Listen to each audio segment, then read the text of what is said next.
निशांत कुमार शिक्षित इंजीनियर है। राजनीति में उनका स्वागत है। रामचरित्र प्रसाद छपरा में संगठन विस्तार के दौरान बोले एमएलसी नीतीश कुमार। आपको बताते चले, परिवारवाद के खिलाफ निशांत तेजस्वी से 100 गुना बेहतर नीतीश कुमार के बेटे निशांत की राजनीति में एंट्री को लेकर लगातार सियासी बयान जारी है। ऐसे में बिहार पुल निगम के निदेशक और एमएलसी रामचरित्र प्रसाद की अपनी राय है। उनकी माने तो निशांत विपक्षी नेताओं के जैसे नवी फेल नहीं बल्कि एक इंजीनियर है और अच्छे लोग राजनीति में आते हैं। बिहार के लिए बहुत अच्छी बात है। उन्होंने ये बात आज छपरा दौरे पर मीडिया से कही है। ये नीतीश कुमार का बेटा अभी राजनीति में नहीं आया है। जिस दिन राजनीति में आएगा तो जनता बनाती है, जनता उसको चुन कर भेजेगा, उसे बाद में विधायक के मुख्यमंत्री बनाता है। वो कोई थोड़ी नीतीश कुमार बनाएंगे। नीतीश कुमार परिवारवाद के खिलाफ पे रहे, आप लोग सभी जानते हैं, और वो कभी परिवारवाद नहीं किए। उनके राजनीति में मैंने हम 30 वर्ष से प्रदेश अध्यक्ष हैं और जब से पार्टी बनी है तब स्थापना काल से हैं। नीतीश कुमार को कभी उनके इर्द गिर्द भी उनका एक रिलेशन को भी नहीं देखते हैं हम लोग। और बेटा हाईकोर्ट ने निरीक्षी न्यायाधीश न्यायमूर्ति राजेश राय आज वीरपुर व्यवहार न्यायालय के निर्माणाधीन भवन का निरीक्षण किया। आपको बताते, समय से काम पूरा नहीं करने के कारण जहां संवेदक कुंदन सिंह को डांट पड़ी है, वहीं माननीय न्यायाधीश के द्वारा पूर्व में लगाए गए वृक्ष में लगे उनके गलत नाम पर लिखे जाने पर नजीर को भी फटकार लगाते दिखे हैं। वहीं संवेदक को ढेर सारी हिदायत देने के साथ माननीय न्यायाधीश के द्वारा आपको बताते चले नियत समय में काम को पूरा करने का आदेश भी दिया गया है। इतना ही सुंदर होगा कि आपको कभी भी दूर तक शिकायत नहीं करना पड़ेगा। न्यायालय बहुत जल्दी तैयार होगा। डिस्ट्रिक्ट वहाँ की हाईकोर्ट के रजिस्ट्रार एडमिनिस्ट्रेशन, डिस्ट्रिक्ट जज आपस में पत्र का आदान प्रदान हो रहा है। जिस दिन न्यायालय बनेगा साथ साथ आप लोग का ये 70 किलोमीटर जाने आने का। माननीय निरीक्षक न्यायमूर्ति महोदय वीरपुर में इंस्पेक्शन के लिए आए हुए हैं। साथ ही हम लोग उनको आमंत्रित कर रहे हैं अपने बार एसोसिएशन में, और हमारी कुछ मांगे हैं। एडीजे कोर्ट का स्थापना और एडीजे जो बिल्डिंग बन रही है 5 मंजिला बिल्डिंग, उसका उद्घाटन के लिए हम लोग उनसे विनती कर रहे हैं। विनती करने के लिए उनको अपने एसोसिएशन में आमंत्रित कर रहे हैं। साथ ही जो बिल्डिंग बन रही है, नई बिल्डिंग जो बन रही है, G4 की बिल्डिंग बन रही है, जिसमें सभी के सभी न्यायालय शिफ्ट किए जाएंगे, उसके एक एक बिंदु पर कि जो हैंडीकैप हैं वो हैंडीकैप नीचे से लेकर के अपने कोर्ट रूम तक बिना किसी सहयोग के स्वयं अपने से चलकर जा सके। अंधों के लिए भी विशेष रूप से इन्होंने ध्यान दिया है।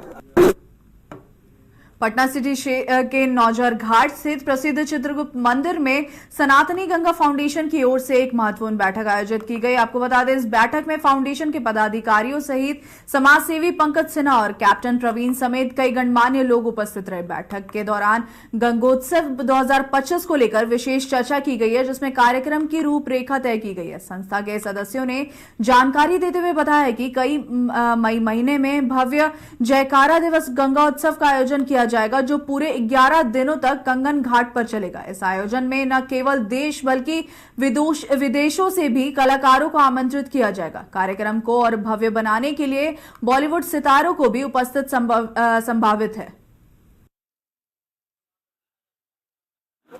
मैं सबसे पहले सभी प्रेस बंधुओं को धन्यवाद आने के लिए धन्यवाद देना चाहता हूं। ये कंगन घाट पे 11 दिवसीय कार्यक्रम रखा गया है। ये सांस्कृतिक कार्यक्रम है और इसमें सभी धर्मों, सभी समुदाय के लोगों को जोड़ने का काम किया जाएगा। और इस कार्यक्रम के माध्यम से पर्यटन के माध्यम से यहाँ रोजगार भी अधिक बढ़ने के चांस होगा। इसमें जो कार्यक्रम रखा गया है, इसमें हम लोग अपने 11 दिवसीय में एक दिन चित्रांश परिवार के लिए रखे हैं।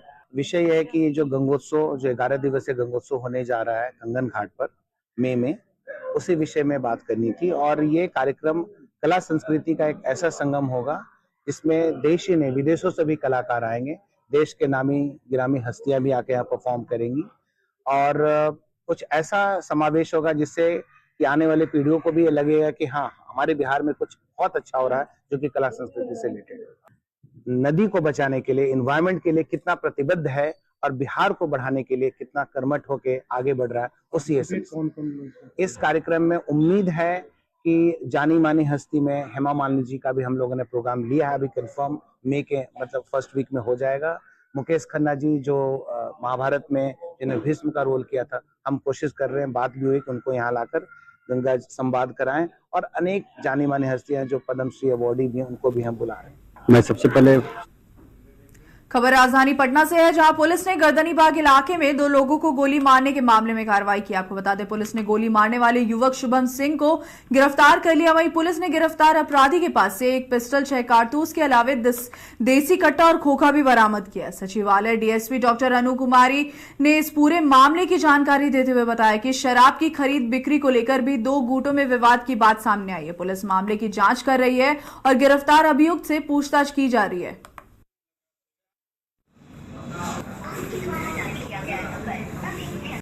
कल दिनांक 20 मार्च को रात्रि करीब 10 बजे गर्दनीबाग थाना को एक सूचना प्राप्त हुई कि रोड नंबर 6C के पास में एक व्यक्ति जो है वो गाली गलौज कर रहा है, और तथा हंगामा करते हुए जो स्थानीय लोग थे वहां पे वो मारपीट कर रहा था और अग्नियास्त्र का पिस्तौल को निकाल करके प्रदर्शन कर रहा था।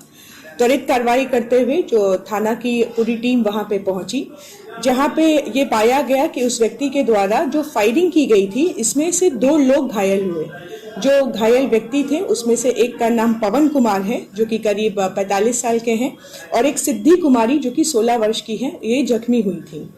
त्वरित कार्रवाई करते हुए जो गर्दनीबाग थाना के द्वारा उस व्यक्ति को गिरफ्तार किया गया तथा उसके पास से जो अग्नियास्त्र से उसे बरामद कर लिया गया। बरामद करते हुए अग्नियास्त्र को विधिवत जब्त किया गया है तथा उस व्यक्ति को हिरासत में लिया गया है। प्राथमिकी दर्ज कर ली गई है। जो उसके पास से जो बरामदगी हुई है उसमें एक पिस्टल जिसमें 6 जिंदा कारतूस और 5 खोखा बरामद हुआ है, तथा एक कट्टा जिसमें 8 जिंदा कारतूस और एक खोखा, तथा इसके साथ ही एक वैगनार कार को भी जब्त किया गया है। जो अभियुक्त हैं उनका नाम है शुभम सिंह उर्फ हिमांशु, पिता सत्यदेव सिंह, ये भीकाचक के रहने वाले हैं। इसका पूर्व में कुछ आपराधिक इतिहास वगैरह भी रहा है? ये आपसी विवाद के कारण अभी तक पता चल रहा है, जहां पे कुछ दिन पूर्व में भी ये दोनों के बीच में कुछ हो हंगामा किया गया था। क्या आपराधिक इतिहास भी है क्या? हाँ, इनका आपराधिक इतिहास ये पूर्व में भी जो दारू पीने में ये जेल गए हुए हैं, और भी सत्यापन किया जा रहा है कि अन्य थाने में भी कुछ आपराधिक इतिहास इनकी है।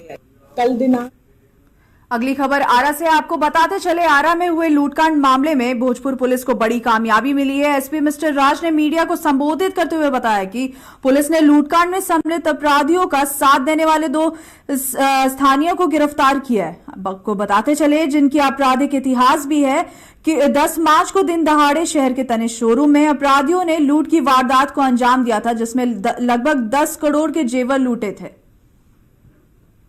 तनिष्क लूट कांड से संबंधित है, और इसमें भोजपुर पुलिस के द्वारा जो है 2 महत्वपूर्ण अभियुक्त को गिरफ्तार किया गया है, जिसका नाम सूरज सिंह पिता अजय सिंह जो कि परशुरामपुर थाना सिन्हा का रहने वाला है, और दूसरा विशाल सिंह पिता अशोक सिंह, ये उदयभानपुर थाना कृष्णनगर का रहने वाला है। इन दोनों का रोल था, ये लोग लाइनर और अपराधियों को, जो सूरज सिंह है अपने घर पर 2 दिन पूर्व में ही, घटना से 2 दिन पूर्व में ही सभी अपराधियों को अपने यहाँ पे आश्रय दिया था, और लाइनिंग का काम और ये पूरा जो है सब जो सहयोग था उसको प्रोवाइड किया गया था। इन दोनों को गिरफ्तार, जो आपराधिक इतिहास भी काफ़ी आया है। विशाल सिंह का जो आपराधिक इतिहास कुल 9 है, बंगाल में जो है ये लूट मर्डर भी कर चुका है, उसमें भी जेल जा चुका है, और सूरज सिंह का आपराधिक इतिहास 3 है। बंगाल में जो मर्डर हुआ था उसमें भी ये लोग फरवरी माह में ही ये लोग जेल से रिहा हुए थे, और इस तरह की भी घटनाएं की गई हैं। अन्य अभियुक्तों की पहचान की जा रही है, और जल्द से जल्द बाकी अभियुक्त भी इसमें गिरफ्तार किए जाएंगे। कहाँ से गिरफ्तारी हुई सर? कैसे जानकारी मिला कि ये लोग भी उस अपराध में शामिल है? आइए, हम लोग को टेक्निकल साक्ष्य के आधार पर जो है हम लोग वर्क कर रहे थे, उसके आधार पर हम लोग को एक इनपुट भी मिला है। उसके बाद इन लोग को जो गिरफ्तार किया गया है, सूरज सिंह जो कि पटना से, और विशाल सिंह जो अपने घर से ही गिरफ्तार हुआ है। इन दोनों के द्वारा जो है अपने एक स्वीकृति बयान में, और इनका जो मोबाइल को भी जो हम लोगों ने सब चेक किया है टेक्निकली रूप से, तो हमें एविडेंस मिला है, और इस तरह से इन लोगों को हम लोगों ने गिरफ्तार किया। लूट का कुछ सामान भी बरामद हुआ है? नहीं, सामान अभी इसके घर से हम लोग सर्च कराए तो बरामद नहीं हुआ है, बट जो पहले की जो जितनी प्लानिंग थी उसमें जो है इन लोग का महत्वपूर्ण हाथ रहा है लाइनिंग के रूप में और सभी को जो है आश्रय देने के रूप कितने दिन पहले सर अपराधी के पास आए थे? में 2 दिन पहले आए थे। 2 दिन इन्हीं के पास में? जी। चलिए, एक बड़ी खबर अररिया से सामने आ रही है, जहां अपराधियों और पुलिस के बीच जो है एसटीएफ और अपराधियों के बीच मुठभेड़ हुई है। अररिया के नरपतगंज के थलहा नहर के समीप एसटीएफ और अपराधियों के बीच मुठभेड़ हुई है, जिसमें 3 जवानों के घायल होने की खबर है। वहीं एक अपराधी भी जो है वो मारा गया है। इलाज के दौरान अपराधी की मौत हुई है। सभी अपराधी पूर्णिया और आरा के तनिष्क लूटकांड से जुड़े हुए हैं। मुठभेड़ के बाद SP Anjani Kumar, SDPO Rampukar Singh, SDPO Mukesh Shah समेत भारी संख्या में जो पुलिस बल हैं उनकी वहां पर तैनाती की गए हैं। वरीय अधिकारी जो हैं वो जिले के वहां पर मौजूद हैं और तमाम स्थिति पर उनकी नजर बनी हुई है। और आपको बता दें कि इस मुठभेड़ में एक अपराधी मारा गया है, वहीं एसटीएफ के 3 जवान भी घायल हुए हैं। अधिक जानकारी के साथ हमारे अररिया संवाददाता राकेश जुड़े हुए हैं फोन लाइन पर, उनका रुख करते हैं। राकेश, एसटीएफ और अपराधियों के बीच मुठभेड़ हुई है, खबर यह है कि एक अपराधी की मौत हो गई है। क्या फिलहाल स्थिति है वहां पर? पुलिस क्या मौके पर पहुंच गई है? देखिए, अभी भी नरपतगंज क्षेत्र जो है वहाँ पे पुलिस का काफी छावनी में तब्दील है और वहाँ पे जो है एक अपराधी जो है फरार हो गया था। जबकि एनकाउंटर में नहीं पकड़ा गया या नहीं मारा गया, तो वो फरार है। उसकी छापामारी के लिए वहाँ पर उसके गिरफ्तारी की छापामारी हो रही है। और साथ में अररिया सदर अस्पताल में इलाज के दौरान जो है तनिष्क ज्वेलरी कांड का जो अपराधी था उसको 7 गोली लगा है। जो डॉक्टर प्रदीप कुमार ने बताया कि 7 गोली लगा, 7 स्पॉट है शरीर पे, 7 गोली लगने की बात डॉक्टर प्रदीप कुमार ने बताया है। और अभी फिलहाल जो है यहाँ पे लगभग जो नरपतगंज थाना अध्यक्ष विकास कुमार सहित 5 जो है पुलिसकर्मी घायल है और सभी का इलाज जो है अररिया सदर अस्पताल में चल रहा है। और डीएम अनिल कुमार, एसपी अंजनी कुमार और एसडीपीओ रामपुकार सिंह सभी लोग यहाँ अररिया सदर अस्पताल में हैं। जी चलिए, तो 5 जो जवान हैं वो भी घायल हैं। एक अपराधी की मौत हुई है, इलाज के दौरान उसकी मौत हुई है। और पूरे इलाके में जो है पुलिस बलों की तैनाती कर दी गई है और जो जिले के वरीय अधिकारी हैं वो वहां पर मौजूद हैं, वो इस पूरे घटना की मॉनिटरिंग कर रहे हैं। बहुत बहुत धन्यवाद राकेश, आपका हमारे साथ जुड़ने के लिए, तमाम जानकारी हम तक पहुंचाने